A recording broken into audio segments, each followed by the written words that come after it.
বিশুদ্ধ পানির অভাবে গাজায় চলমান সংকটের মধ্যে সবচেয়ে ভয়াবহ পরিস্থিতির সৃষ্টি হয়েছে। মূলত সংঘাতের কারণে অবকাঠামোর মারাত্মক ক্ষতি ও পাইপলাইনের ব্যাপক ধ্বংসে পানির সরবরাহ প্রায় পুরোপুরি বন্ধ হয়ে গেছে। এমন পরিস্থিতিতে মানুষ জীবন বাঁচাতে বাধ্য হয়েই দূষিত পানি পান করছে। বাসিন্দারা কয়েকদিন পর পর আসা পানির ট্রাকের জন্য অপেক্ষা করেন। যেই অল্প পানি মেলে তা দিয়েই রান্না, পান ও দৈনন্দিন প্রয়োজন মেটানো হয়। কেউ কেউ বাধ্য হয়ে সমুদ্রের লবণাক্ত পানি ব্যবহার করছেন, যা শরীরের জন্য আরও ক্ষতিকর।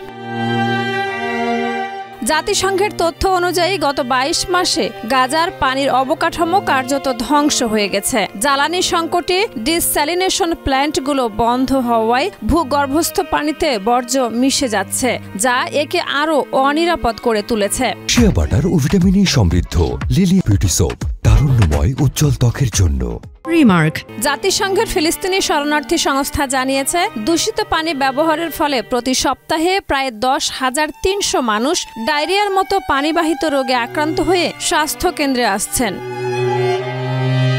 এই সংকট আরও ঘনীভূত করেছে 35 ডিগ্রি সেলসিয়াসের উপরের তাপমাত্রা। এই পরিস্থিতি শুধু মানবিক সংকট নয়, বরং এটি এখন একটি স্বাস্থ্য ও জীবনের প্রশ্ন হয়ে দাঁড়িয়েছে। শাহিদা রুবি, মাই টিভি।